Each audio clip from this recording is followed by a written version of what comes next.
The city skyline, a glittering testament to ambition, was our playground. His name was Adrian, the charismatic CEO of a rival tech firm, and I was Alara, a rising star in my own right, head of innovation at a company we both saw as a competitor. Our story didn't start in a boardroom, but at a charity gala, under the soft glow of chandeliers. We talked for hours, not about market shares or quarterly reports, but about dreams, about the future we wanted to build. It felt electric, like we were two sides of the same coin. Love blossomed quickly, a whirlwind romance against the backdrop of corporate warfare. He'd leave a single white rose on my desk after a late night at the office. I'd surprise him with tickets to an indie band he mentioned loving. We were partners in every sense of the word, sharing secrets, strategies, and a vision for a life together. I trusted him completely. I gave him everything, not just my heart, but my ideas, my vulnerabilities, the very blueprints of my professional soul. Our late-night conversations often drifted to work, and I, blinded by love, shared the details of my company's most guarded project, Project Nova, a revolutionary AI algorithm set to redefine the industry. I saw it as sharing my world with him, the man I was going to marry. The day of our big launch presentation for Project Nova arrived. I stood before our board of directors, my team behind me, pride swelling in my chest. This was the culmination of years of work. As I began my presentation, a news alert flashed across the giant screen. Adrian's company had just announced their own breakthrough product, Orion. The screen filled with details, our details. My algorithm, my data, my design. It was Project Nova, repackaged and rebranded. My blood ran cold. The gasps in the room were deafening, but all I could hear was the shattering of my own heart. He hadn't just stolen my work. He had stolen my trust, our future. The betrayal was a physical blow. I replayed every conversation, every shared secret. His questions, which I had seen as genuine interest, were now revealed as calculated espionage. The loving glances, the tender touches, were they all part of the act?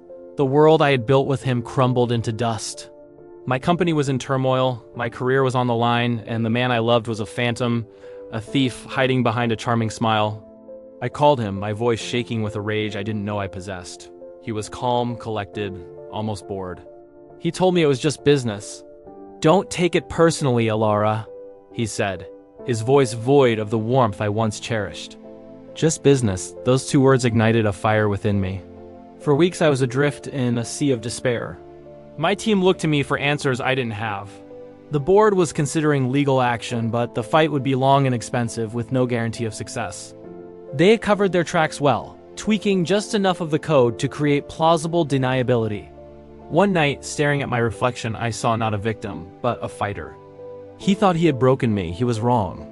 He had underestimated my resilience. He had forgotten that I was the architect of Nova, and I knew its every strength and every single weakness. If he wanted to play business, then we would play. Revenge, I decided, wouldn't be a loud, messy affair. It would be cold, precise, and executed with the same level of strategic genius he thought he had monopolized. I began my own game. I went dark, letting the industry buzz about my downfall. I let him believe he had won. Meanwhile, I assembled a small, loyal team from the original Project Nova group, the ones who felt the betrayal as keenly as I did. We worked in secret, out of a small, unassuming office far from the corporate towers. Our mission wasn't to rebuild Nova, but to build its successor, something he could never see coming. We called it Project Phoenix.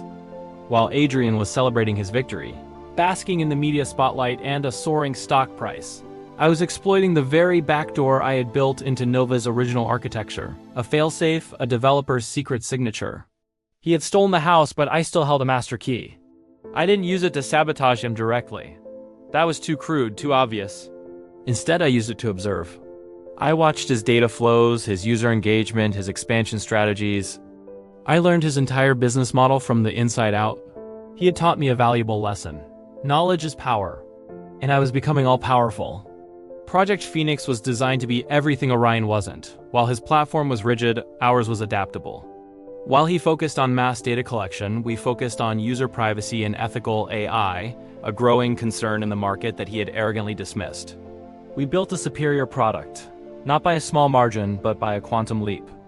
We incorporated features he hadn't even conceived of, addressing the very user complaints that were starting to surface about Orion's clunky interface and intrusive nature. The day we launched Project Phoenix, the tech world was stunned. We didn't do a flashy press conference. We did a quiet grassroots launch, seeding it with key influencers and industry analysts who were hungry for a real alternative. The narrative we crafted was simple. We are the next generation. The response was immediate and overwhelming. Users flocked to Phoenix, drawn by its elegance, its power, and its ethical stance. Our user base grew exponentially, while Orion's began to stagnate, then decline. Adrian was blindsided. He tried to compete, slashing prices, rolling out clumsy updates, but he was always one step behind. He was reacting to my game, playing by my rules. The market, once his adoring audience, now saw him as a relic. His company's stock plummeted. Investors grew nervous. The board, which had once praised his ruthless ambition, now questioned his vision. The empire he had built on my stolen dreams began to crack. The final move was a checkmate. With his company weakened and desperate, I initiated a hostile takeover. It was audacious, ruthless, and perfectly legal. I used the profits from Phoenix's success to buy up a controlling stake in his company. The same board that had watched me fall was now forced to watch me rise. The day the deal was finalized, I walked into his office, the CEO's office. He was there, packing his things into a box. He looked older, defeated. The charismatic charm was gone, replaced by a hollow bitterness. He looked at me, a question in his eyes. Why, I didn't say a word. I just walked over to the grand window overlooking the city, the skyline that was once our shared dream. I placed a single white rose on the windowsill. Then I turned and walked away, leaving him alone with the ghost of what he had destroyed. It wasn't just business, it was personal, and I had won. This wasn't just a story of revenge, it was a story of rebirth. I had taken the deepest betrayal of my life and forged it into my greatest success. I didn't just get my company back.